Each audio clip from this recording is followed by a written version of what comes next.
Hello, my name is Abiram, and today I'll be discussing the digital divide ripple effect.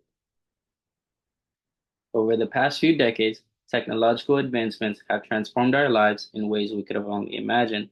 Think about how the smartphone and the internet have changed our daily routines. Now, people can connect with anyone across the globe instantly, find answers to almost any question with a quick search, and even build careers in tech fields like software development and artificial intelligence. But there's a critical issue that often gets overlooked, the fact that not everyone has access to these tools. This lack of access is what is referred to as the digital divide.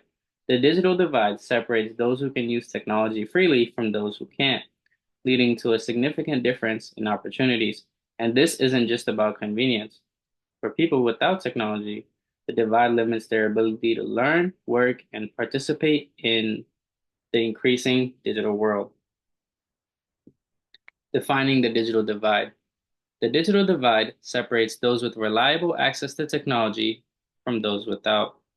And some of the consequences for these people that might be affected by the digital divide include inequalities in education, economic opportunities, and the essential services that may be provided through technology. For instance, without access to internet, children can't engage in remote learning, limiting their educational potential. Adults who lack digital skills struggle to apply for jobs or access services that are primarily online. As technology continues to advance, the divide only grows larger, creating a cycle of disadvantage for people without access. National context. Let's start with the United States, one of the world's most technologically advanced nations. Despite having robust technological infrastructure, access is far from equal. Studies have revealed that the digital divide affects lower income households more profoundly.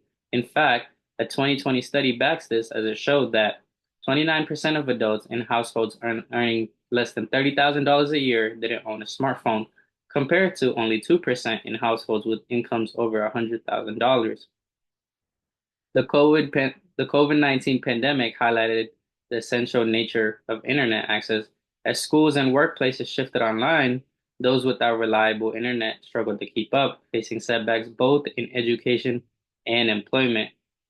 For example, students who couldn't connect to the virtual classrooms were at risk of falling behind and even failing their classes, and with adults who were forced to remotely work online face job insecurity. This situation made it clear that a digital connection is no longer just a luxury, it's essential for participating in education, work, and everyday life.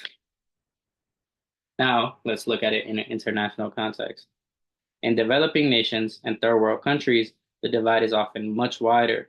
Many communities lack basic infrastructure for reliable internet or affordable services, creating barriers to essential services and education. For instance, in countries like Afghanistan, Haiti, and Nepal, children grow up without access to these online learning platforms. This puts them at a disadvantage in a global economy where digital skills are increasingly critical.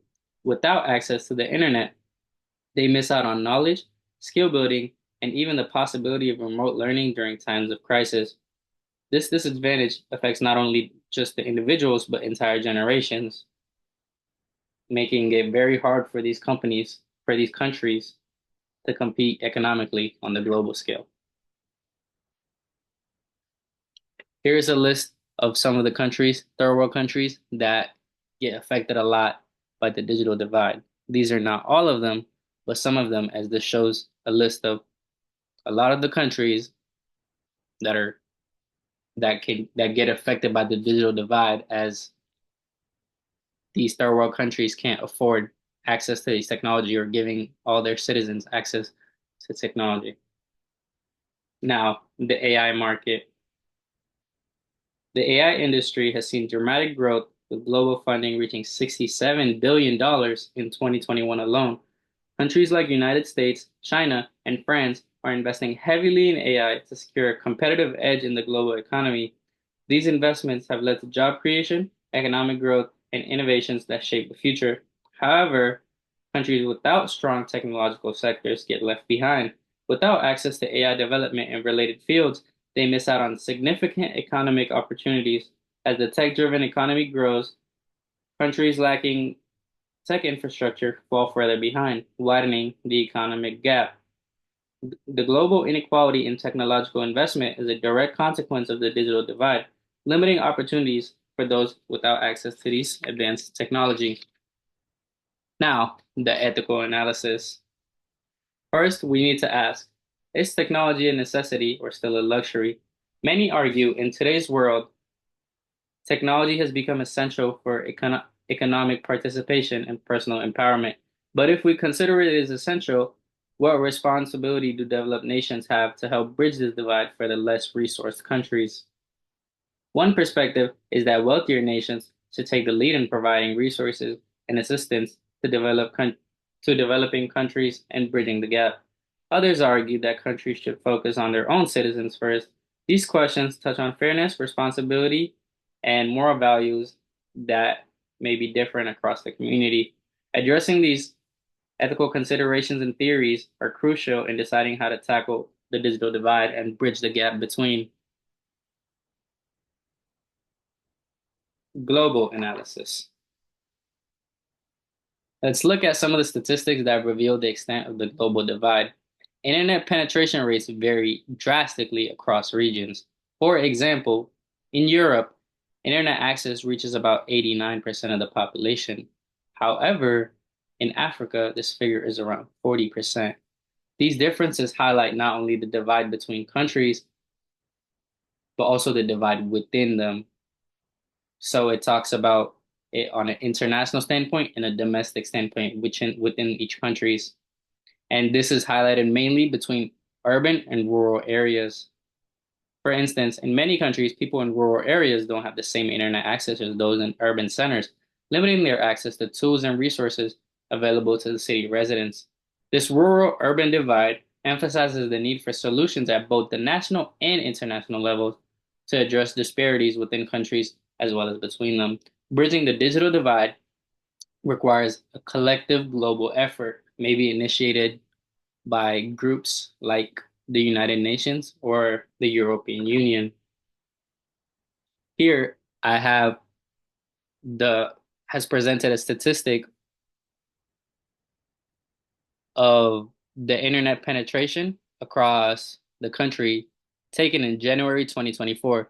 As you can see, Northern America and areas like Western Europe, Northern Europe, Eastern Europe have high percentages of internet penetration, while certain areas like Central Asia, Western Asia, Caribbean, Central America, Southeastern Asia, Oceania are more in the 70% range, where they might have areas with good internet penetration, but also those rural areas with not as much. And then you go down the ladder and you see countries like Northern Africa, Western Africa, Middle Africa, and Eastern Africa, even with only a 26.7 internet penetration rate. This shows the exposure that each country has to internet penetration and highlights the fact that even within well-developed nations, digital divide is still a problem and should be addressed on a domestic, internal, and an international scale.